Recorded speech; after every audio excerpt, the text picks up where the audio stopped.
Today's story includes several very distressing and at times graphic segments. And also at the end of the story, we show several pictures that on the surface may seem fairly benign, but once you understand their context, they are quite disturbing and haunting. So viewer discretion is advised. But before we get into today's story, if you're a fan of the strange, dark, and mysterious delivered in story format, then you've come to the right place because that's all we do, and we upload 2 or 3 times every week. So if that's of interest to you, for the Like Button's birthday, give them a gift certificate that looks fairly generic and tell them it is to Alfredo's Pizza Cafe. But in reality, it's a gift certificate to Pizza by Alfredo, a much lesser pizza establishment. Also, please subscribe to our channel and turn on all notifications so you don't miss any of our weekly uploads. All right, let's get into today's story.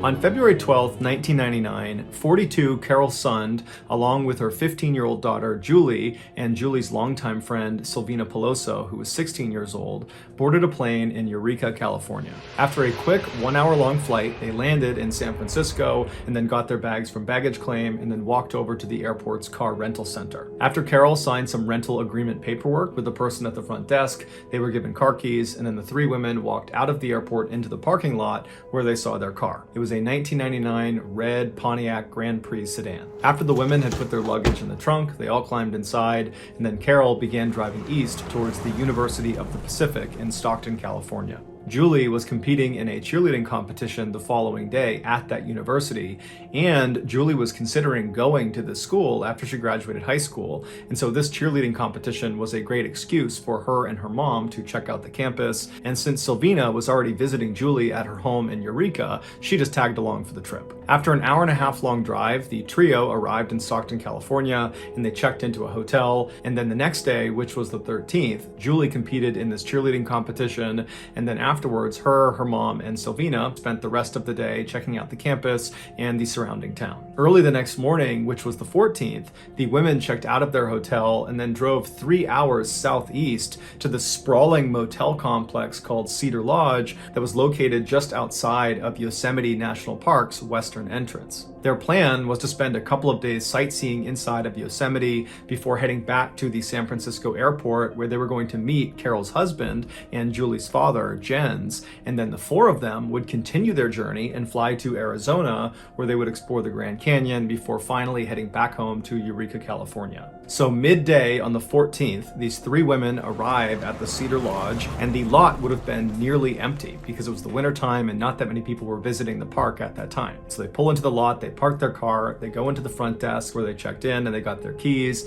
and then they left the office and walked along the row of first floor rooms all the way to the very corner of the building to room 509, which was their room. Carol used her key, she opened the door, they went inside and dropped their luggage, and then they decided that they were just too tired to actually go in the park and go sightseeing that day, so instead they kind of had a low-key afternoon and evening mostly in their hotel room. The next morning, which was the 15th, the women got up early, they hopped in their red rental car, and they drove to the western entrance of Yosemite. They went inside, they parked their car, and they have this wonderful day looking at these astonishing cliff sides and snow-covered mountains and these huge sequoia trees and these beautiful meadows that stretched out in front of them. And then towards the end of the day, Julie and Silvina actually went ice skating on a frozen pond. So it was just this totally magical day at the park. And then finally, as the sun was starting to go down, the trio finally left the park, got in their rental car, and drove back to the Cedar Lodge. There, they ate dinner at the lodge's 1950s style diner. They ate hamburgers, and then afterwards they swung by the front desk and rented some VHS movie tapes that they brought back to their room. Once they were inside room 509, the women changed into their pajamas and then sat on the bed and watched one of their movies, and then when it was over, they brushed their teeth and then they got in bed, turned out the light, and tried to go to sleep. But a few minutes after their lights were out, they heard a knock on their door. The following day, which was the 16th, Jens, Carol's husband and Julie's father, was anxiously waiting at the San Francisco airport for his wife and his daughter and his daughter's friend. And he's looking at his watch and he knows they don't have that much time before their flight is going to take off, and he's just hoping they're going to come running around a corner and they're going to barely make this flight.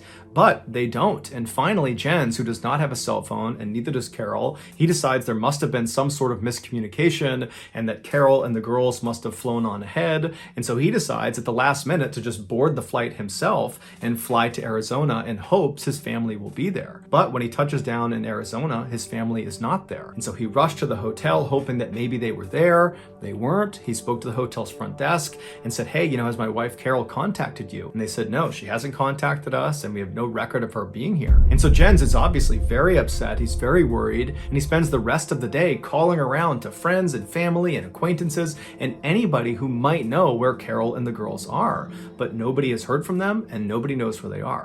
And so that night, as Jens is about to go to bed, he convinces himself that they are probably just fine. This is just some screw up. Carol is an unbelievably fierce woman. She's incredibly competent. She will take care of those girls, and I'm sure I will see them tomorrow morning. But when he woke up the next morning and Carol had not made any contact with the hotel or reached out to him in any way, and there was just no sign of her or the girls, Jens finally contacted police. That day, after the police spoke with Jens, the first call they made was to the Cedar Lodge, which is the last place they knew Carol, Julie, and Silvina had been. The manager of the lodge would tell police that he had not seen Carol or the girls on the day they were supposed to check out, which was the 16th. But Carol had checked out in advance, so the manager would not have seen her anyways. She would not have had to go by the front desk on the way out. So that was not an anomaly. The manager also told police that on the 16th, after the three women should have been out of their room, the cleaners went by room 509, and when they went inside, it was vacant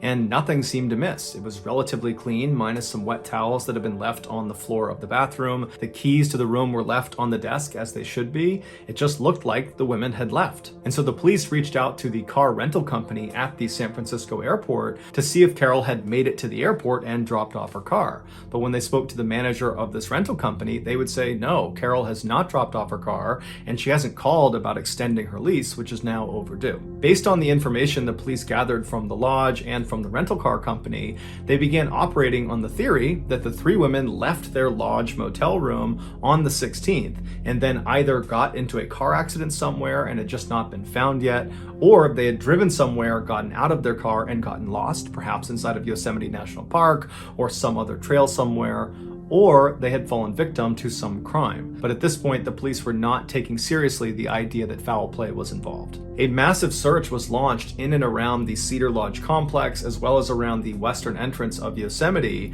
but absolutely nothing was found. A number of workers from Cedar Lodge were interviewed by police and subsequently cleared of any wrongdoing. Also, a number of friends and family of the three women were also interviewed by police and cleared as well. Then, a few days after this search has started, there was a break in the case. Carol's wallet, with her ID and credit cards inside of it, was found lying on the ground in Modesto, California, which was a suburb that was located about 2 hours west of Cedar Lodge. Some high school students saw it on the ground and gave it to a police officer. There was no reason for Carol and the girls to be in Modesto, California, and so this signaled to police that a third party had to have been involved in their disappearance.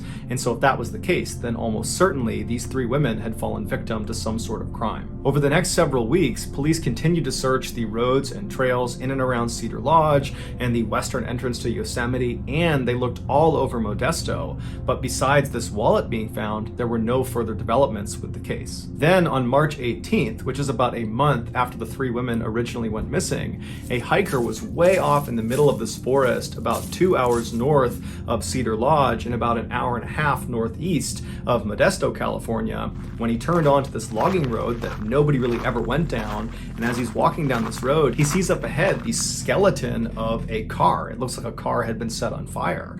And so he calls it into police, not really knowing what he's looking at. The police come out and they're able to identify this car. This shell of a car is the red rental car that Carol and the girls had been using. When they searched the car, the inside, the main cabin of the car, there really was nothing left. There looked to be some remnants of some suitcases and maybe some clothing, but mostly it was just the frame of the car and some springs.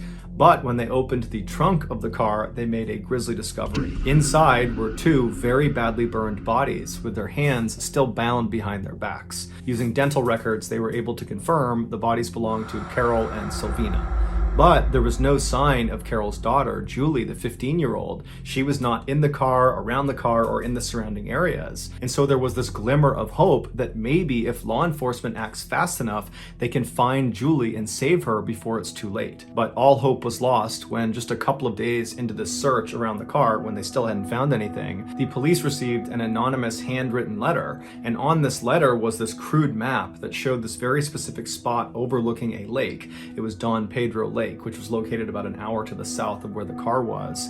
And then on this note as well was a phrase. It just said, "We had fun with this one." Using this crude map, the police went to Don Pedro Lake. They went up to the overlook as marked on this map, and there they looked down and they saw the crumpled and badly decomposed remains of Julie. At this point, police already had several suspects they had picked up in Modesto, California, that they believed were connected in some way to what happened to these three women. Of these suspects, two were of particular interest to the police. They were half-brothers Eugene Dykes and Michael Lorwick. They had been arrested shortly after Carol's wallet had been found for shooting at a Modesto police officer and for several drug charges and for violating their parole.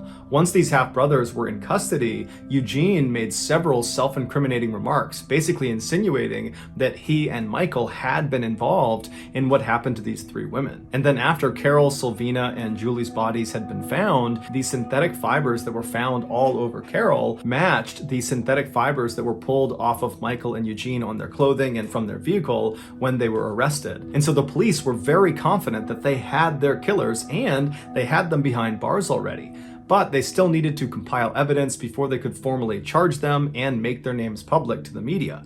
And so when the news broke about the women's bodies being found and the public began panicking about a killer or killers on the loose, the police came out and said, "Everybody calm down. We have the people responsible. We just can't tell you who they are yet. You need to be patient. We're building the case, but everybody's safe. There's nothing to worry about." But 4 months went by and the police still had not come out and publicly charged anyone with these murders. But they continued to assure the public that they had their killers behind bars, and so nobody has anything to worry about. On the afternoon of July 22nd, roughly 4 months after the discovery of the three bodies, Dr. Desmond Kidd, who was the medical director for Yosemite, had just finished a long 24-hour shift in the clinic, and he had just gotten back to his cabin, which was inside of Yosemite, when his pager went off. And so he went to a phone, he dialed the number that was on his pager, and the park dispatcher picked up and said, "Hey, Dr. Kidd, can you be a part of a search for a missing person?" And Dr. Kidd said, "Sure, I'd love to help." And then there was a pause, and the park dispatcher said, "Hey, just so you know, there are law enforcement implications with this one." And then before he could clarify, he hung up the phone. And so Dr. Kidd is really confused what he meant about these implications, because in the past 3 years he had worked at this park, he had unfortunately been involved in many searches for missing people in the park, but they were never tied to any sort of criminal activity. They were always because the person got lost or fell or something, which was fairly common inside of the park. And so as soon as this convoy of other Yosemite staff members that are part of the search rolled up in front of his cabin, Dr. Kidd ran outside, he hopped in one of the vehicles, and he asked the driver, "What's going on? What are these law enforcement implications with regards to this missing person?" And the driver would explain to him that, hey, 4 months earlier, we had those 3 Yosemite tourists go missing, Carol, Julie, and Sylvina, and they were found murdered outside of Yosemite. And while the police have said they have their killers behind bars, the police still have not come out and actually named who their killers are or charged anyone in their murders. And so that's made many of us think that maybe they don't have the killer or killers behind bars. Maybe there's a killer or killers still on the loose. And unfortunately, tonight we have another person who's gone missing inside of the park. And she's gone missing under very mysterious circumstances, which has led many of us to think that it's possible, if there really is a killer out there, they've struck again tonight. Dr. Kidd was totally shocked at this news, but he was even more shocked when he discovered who it was that was missing. It was somebody he knew. Her name was Joey Armstrong, and she was a 26-year-old naturalist employed by Yosemite. A naturalist is like an expert tour guide that knows everything about the park. Dr. Kidd and the rest of the convoy of Yosemite staff that were going to be a part of the search sped around the corner and went down this unmarked road with huge trees on either side, and then eventually they came out of this heavily heavily forested road, and they entered into this unbelievably beautiful meadow. And on the very far end across this huge meadow is this one green cabin sitting at the base of this mountain with a forest on the other side of it. This totally secluded cabin in the middle of Yosemite was where Joey was living. As Dr. Kidd and the convoy went across this meadow and got closer to this cabin, Dr. Kidd could see park rangers walking around the perimeter of the cabin, marking it off with yellow police tape. When Dr. Kidd and his vehicle came to a stop right outside of the marked off area, they got out and they could see parked right next to the cabin was this white pickup truck. It was Joey's pickup truck, and inside of it was a bunch of luggage, and it looked like there was luggage that had spilled out onto the ground, and some of the doors were still open. And so it gave Dr. Kidd and the rest of the searchers the impression that Joey must have either been loading things into her truck or unloading things out of her truck at the time she went missing. Dr. Kidd and the rest of the searchers kind of huddled up with the park rangers, and the rangers explained that Joey's friends that were living in San Francisco were expecting Joey to arrive at their house the day before, but when she didn't and they couldn't get in touch with her, they had called it in, and that's why they were there looking for her. And so after talking about the circumstances of the case, they all decided they would break into 5 different search groups, and they would begin searching the immediate area. Dr. Kidd and 4 other searchers began walking behind the cabin towards the tree line, and then once they got into that forest, they started walking towards this creek. And as they walked up along this creek, they suddenly noticed a whole bunch of trampled ferns and saplings, and it looked like someone had come running through there, and perhaps the person who was running was Joey. And so they began following these tracks that go right alongside this creek, and then at some point, one of the searchers yells out, "Hey, what's that up there?" And about 10 feet ahead of them, where the ground kind of sloped down into a ditch out of view, right before the ditch, hanging on a little tree on the ground, was a set of car keys glinting in the sunlight.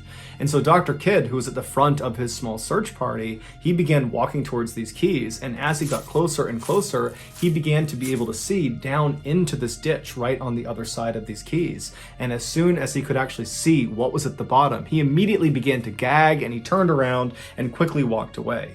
The other 4 searchers, they walked up and they had a look down, and they too had a similar reaction. And before long, the group was running back to the cabin to tell the park rangers what they had just discovered. When the rangers heard about what was in the forest, they immediately contacted the police, and the police sent a police officer to Joey Armstrong's mother's house, which was just outside of San Francisco. When the mother opened the door, the officer told her that they had just gotten a call from Yosemite and they need her to call them. And then he handed her a piece of paper with a phone number on it. Joey's mother was immediately concerned and confused and tried to get more information from this officer, but the officer just said, "Look, you're just going to have to call that phone number. I really don't know anything."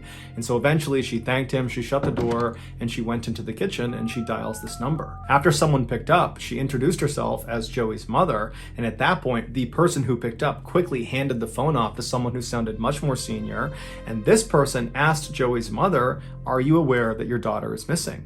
So Joey's mother says, "No, I was not aware of that." And then this person very delicately says, "Ma'am, we believe we found your daughter's body near her cabin." Joey's mother's reaction was instant. She said, "Well, did you check her hair? She has red hair. Can you confirm it's really her? Because she's got bright red hair. Can you make sure it's really her?" And the person on the other side of the line hesitated for a minute and then just said, "Ma'am, we're not sure if she has red hair or not. We'll get back to you." And so after this call finally ended, Joey's mother was confused. How could they not know what color her daughter's hair was? That seems like such an easy way to potentially identify whether or not this was really her daughter. Why would they make her wait for something like that? And so she was horribly distraught. She didn't know what else to do. She was told to just kind of wait for more news, but she couldn't do that. And so she began planning a trip out to Yosemite to actually get out there and see what was going on. But the earliest flight she could possibly get was not until very early the next morning. And so she has this very restless night's sleep where she's just praying that this person was not actually her daughter. And then the next morning she gets up, she rushes to the airport, and as she's waiting to board her plane, she grabs a newspaper from a nearby kiosk, and the headline reads, "Naturalist Beheaded at Yosemite." And that's when she understood why that person could not tell her whether or not this was her daughter based on hair color. It's because this body did not have a head. But from the time she got that phone call to this headline running in the paper, these searchers had found the head. It was located 27 feet away under some brush, and they were able to confirm that it was the body of Joey Armstrong. Joey's death was immediately treated like a homicide, and right away, the public began to openly suggest that maybe Joey's murder is connected to the murders of Carol, Julie, and Silvina from 4 months earlier, even though the police were still saying, we have our killers behind bars for those murders. Joey's murder is completely unconnected. Luckily, the public and the police did not have to argue for very long about who was right about this, because there was a break in Joey's case almost immediately. On the night that Joey went missing, another Yosemite staff member had happened to drive by her cabin, and they noticed a distinctive SUV parked outside of her cabin that they didn't recognize. It was a blue 1979 International Scout, and as it happened, there were only 2 of these particular types of vehicles registered in Yosemite Valley. And so within 24 hours, the police had tracked down one of these 2 vehicles. It was located about 12 miles away from the western entrance of Yosemite and was pulled off the side of this highway. The police pulled up alongside it and parked. They walked up. There was no one inside of this vehicle, but then down this embankment off the highway led down to this forest where there was a river kind of out of sight that people like to swim and fish in. And so these 2 officers decide to head down and see if maybe the driver is down there. So they make their way down, and sure enough, they come in contact with the driver. He was laying on this rock, completely nude, smoking marijuana. And so the 2 officers, they come up to him and announce themselves, and this very well-built, good-looking guy stands up and he calmly covers himself and he takes the marijuana out of his mouth and he says, "Hey, what can I do for you guys?" And so over the course of their conversation, the police would learn this guy's name was Cary Stayner. He was 38 years old, and he was the handyman at Cedar Lodge Motel. He would tell police that he was not anywhere near Joey's cabin on the night she went missing, and the police ultimately bought it and said, okay, they confiscated his marijuana, and then they walked back up the hill, leaving him down there, and they took some pictures of his car and the tires on his car, and then they left. A couple of days later, some FBI investigators that had been called in for this case, they analyzed those pictures those officers had taken of the tires of Cary's car, and they compared them to pictures of the tire tracks at Joey's cabin, and they determined they were a perfect match. So later that day, which was July 24th, police officers went back out and tracked Cary down again. This time he was having lunch at one of his favorite spots. It was a nudist resort about 3 hours northwest of the Cedar Lodge. There he was arrested on the suspicion of murdering Joey Armstrong, and he was brought in for questioning. As soon as he was walked into the police station and was booked, Cary dropped a bombshell. He confessed to not only murdering Joey Armstrong, but also he confessed to murdering Carol Sund, along with her daughter Julie Sund, and Silvina Peloso, the friend of Julie Sund. And he did all of this on his own. He had no other accomplices, which means the police never had the killer or killers behind bars. It would turn out Eugene Dykes, who was one of their primary suspects, was lying when he made those self-incriminating remarks about he and his half-brother Michael. And as for those synthetic fibers that were found on Eugene and Michael, those fibers belonged to a very commonly sold blanket, and so they did not definitively tie Michael and Eugene to the crime. So for half a year in 1999, there really was a serial killer just roaming free in Yosemite National Park, just like many people who lived in that area and like some people in the media had speculated. Cary would go on to give a very detailed and graphic 6-hour-long confession of how he went about killing all 4 women. This is his awful story. On February 14th, 1999, so the day that Carol, Julie, and Silvina arrived at Cedar Lodge, Cary was on his way to his girlfriend's house. His girlfriend, like Cary, worked at the Cedar Lodge. She was a waitress at their 1950s-style diner. That night, as Cary walked up her front walkway towards her front door, he made up his mind that he was going to act on a fantasy he had had since he was 7 years old. And that fantasy was to kill a young woman. And so his plan that night was he would go inside and he would not only kill his girlfriend, but he would also kill her 2 daughters, who were 10 and 11 years old at the time. But when he went inside the house and was about to carry out this plan, he noticed out one of their windows there was a man in their backyard. And he asked his girlfriend, "Who's that guy out there?" And she would say, "Oh, I hired someone to take care of our property. So he's going to be cutting the grass and, doing some things with our garden. He's going to be here for a little bit, but he'll stay outside." And so this totally screwed up Cary's plan, because he was not expecting there to be anybody there that night. And so for several hours, Cary anxiously sat there, constantly looking out the window, waiting for this guy to leave so he could kill these 3 people. But the worker was just taking a lot of time, and it didn't seem like he was even close to being done. And so finally, Cary left without any explanation. Angry and frustrated, he began driving back to Cedar Lodge, where he had an apartment on the 2nd floor. And when he pulled into the parking lot, he noticed there was a car he had not seen earlier in the day. It was a 1999 red Pontiac Grand Prix. And suddenly Carrie had this urge to find out who owned that car. And maybe if he was lucky, it was a woman who owned that car and she was potentially alone. And if that was the case, he could fulfill his fantasy on this woman and not worry about the fact that he couldn't kill his girlfriend and her 2 kids. And so Carrie parked his car a little bit a ways from this red car, and he walked over to the room that was right in front of this red car. And it was room 509, and he peeked behind one of the curtains into the room, which was all lit up, and he couldn't believe his luck. There were 3 women inside of this room. It was Carol, Julie, and Silvina. And so Carrie stayed back and continued looking through the window just to make sure there wasn't a man inside of this room. And after a while of watching them go in and out of the bathroom and nobody coming into the room but these 3 women and no men coming into the room from the outside, he was certain they were alone. And so when Carrie finally turned around and left to go back to his room, he made the decision that he was going to come back the next day and kill them. The next day, which was February 15th, Carrie secretly followed the 3 women when they hopped in their rental and drove to Yosemite. He followed them to the parking lot, and then he waited in the parking lot until the women had finished going through the park and having this wonderful time. He trailed them from the parking lot back to the Cedar Lodge, and then he secretly followed them when they went to that diner and they had hamburgers for dinner. And he continued to follow them from a distance and watch them rent movies from the front desk. And he followed them all the way back to their room. And once he knew they were inside their room and he watched them long enough to confirm they were not going to leave again, he went back to his room and he got his toolbox. In his toolbox was rope, duct tape, a knife, and a gun. And then around 11 p.m., he left his apartment and went downstairs and walked all the way back over to that corner room, room 509, where the women were. And he looked in the window and it was totally dark inside, so he assumed they must be sleeping, and he knocked on the door. A few minutes later, Carol came to the door and very cautiously opened it up just a crack, leaving that chain link lock still attached. And so she looked through at Carrie and said, "Hi, can I help you?" And Carrie, who held up his handyman toolbox and pointed to his name tag that said he was the Cedar Lodge handyman, he said, "Hi, ma'am, sorry to disturb you so late, but there is a leak in the room right above yours, and I need to make sure the leak is not coming down into your room. So can I come in and just have a quick look, and then I'll be out of here?" And Carol apparently was just not buying it. And she said, "Look, I haven't seen any leaks in this room. I don't think there is one, but even if there is, can it please wait until tomorrow, because we're all trying to sleep." But Carrie was very persistent, and Carrie was known to be very charming and very disarming, and eventually he talked his way into the room. And so he walks inside, he walks past the bed where the other 2 teen girls are still sleeping. He goes into the bathroom, and for a few minutes he kind of pretends to fiddle around inside of the bathroom while Carol is standing right outside looking in at him. And then at some point, Carrie reached into his toolbox, pulled out the gun, and he aimed it at Carol, and he said, "Stay calm, I'm not going to hurt you, this is just a robbery." Carol most likely believed their best chance at getting out of this situation was just to comply and do what he says. He'll rob us and then he'll leave and we'll be okay.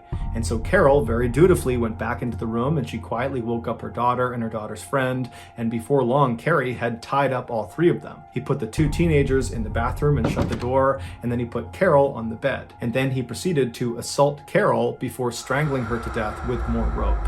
And then after she was dead, he carried her body outside of the motel room and put her in the trunk of her own rental car. And then after he shut the trunk, he went back inside the motel room. He went to the bathroom, he opened it up, he grabbed Silvina, who was crying, and pulled her out, and he left Julie alone, cowering inside the bathroom by herself.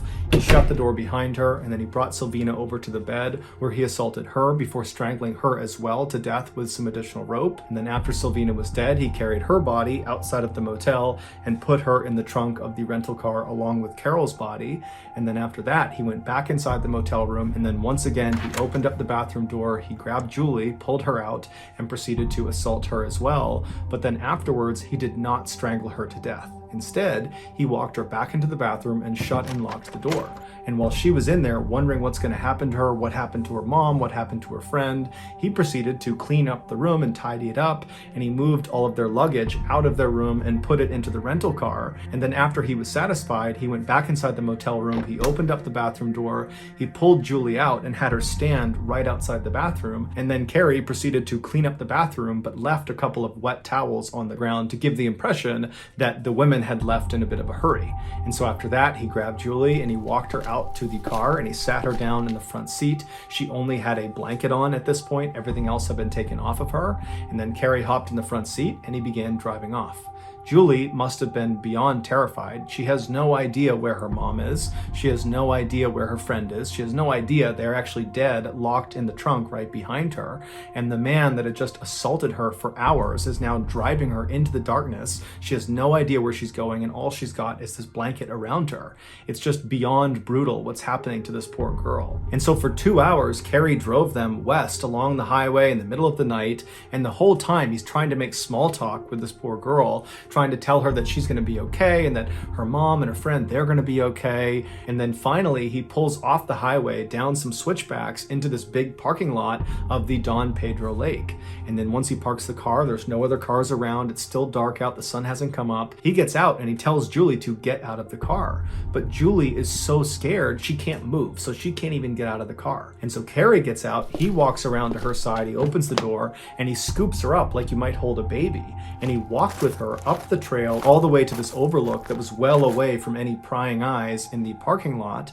And once he was out of sight, he took her blanket off and he laid it down, and then he proceeded to assault her again. And then as the sun began to come up over the lake, Carrie realized that he had to end his fantasy and begin to cover his tracks. And so Carrie stops what he's doing. He stands up, he reaches down and pulls Julie up to her feet.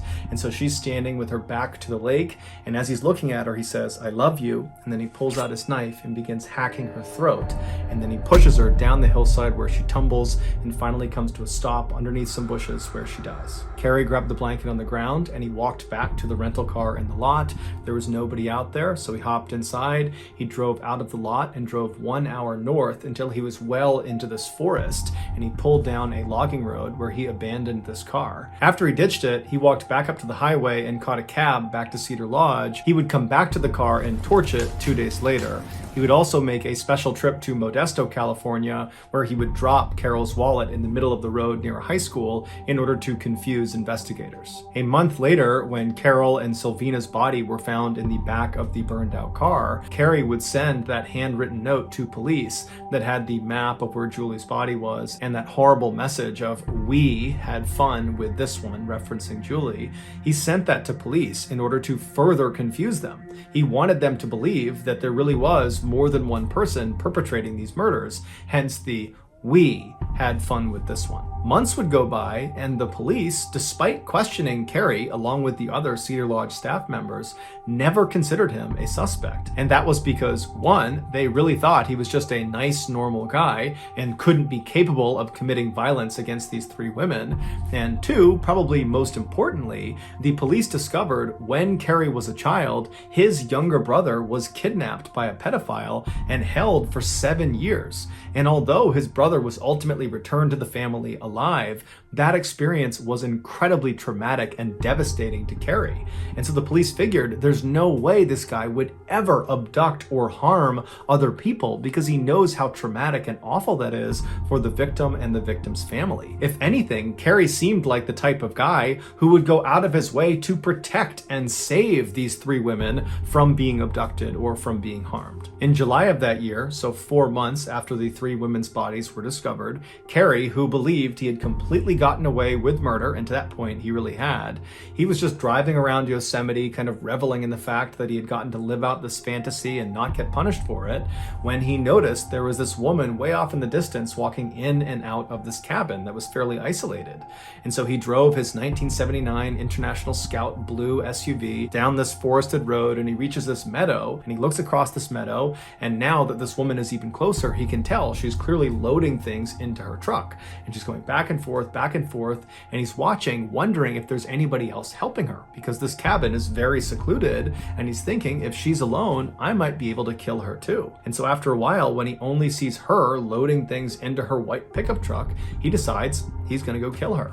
And so he drives across the meadow and he pulls up right next to her truck and he gets out and he introduces himself. And the woman is so completely caught off guard by this random strange man showing up in the middle of the night, suddenly acting so friendly, that kind of reflexively, in an effort not to be rude, she says, "Hi, I'm Joey Armstrong. Nice to meet you. What are you doing down here?" And Carrie would proceed to spark up some small talk. He asked her if she believed in Bigfoot, and they kind of got on this tangent about Bigfoot. And then at some point, Carrie drew a pistol and he aimed it at her and said, "Go inside your cabin." And so Joey put her hands up and she went inside the cabin like she was told, and Carrie followed her inside, and then he bound her wrists and he bound her mouth with duct tape, and then he ordered her to get back inside of his SUV.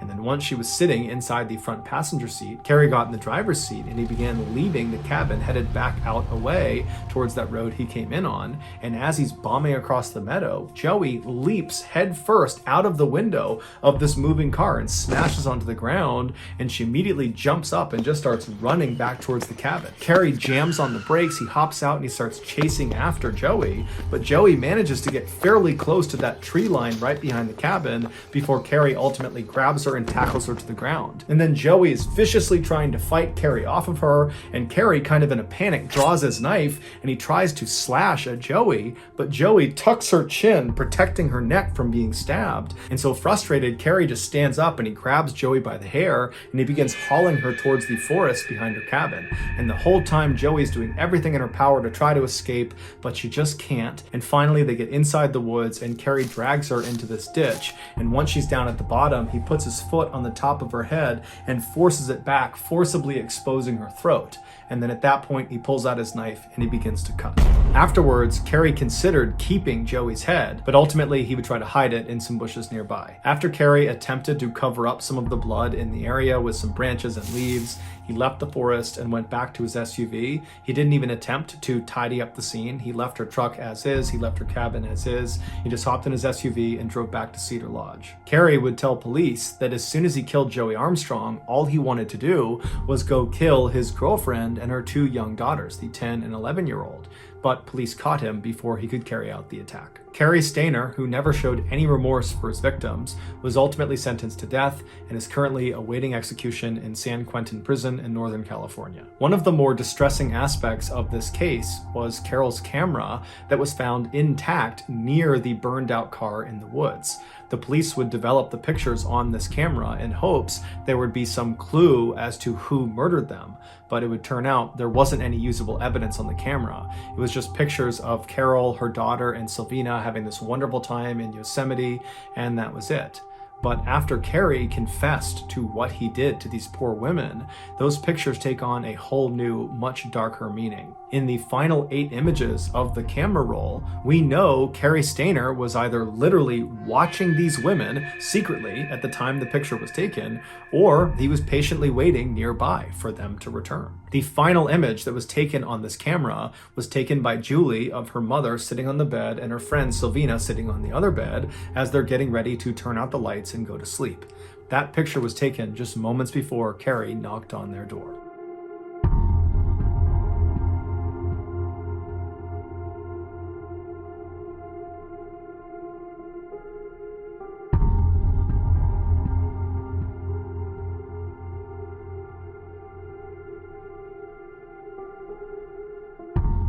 So that's going to do it, guys. If you got something out of today's episode and you haven't done this already, for the Like Button's next birthday, get them a gift certificate that looks fairly generic and tell them it's to Alfredo's Pizza Cafe. But in reality, it's to Pizza by Alfredo, a much lesser pizza establishment. Also, please subscribe to our channel and turn on all notifications so you don't miss any of our weekly 2 or 3 video uploads. We are now selling merchandise like flannels and hats and mugs and stickers and all sorts of stuff. If you're interested, go to shopmrballin.com. And if you want to know about upcoming deals and promotions, check out our shop's Instagram page. The username is shopmrballin. If you want to get in touch with me, you can direct message me on Instagram or on Twitter. My username for both platforms is the same. It's johnballin416. I also have a ton of content over on TikTok where my username is Mr. Ballin.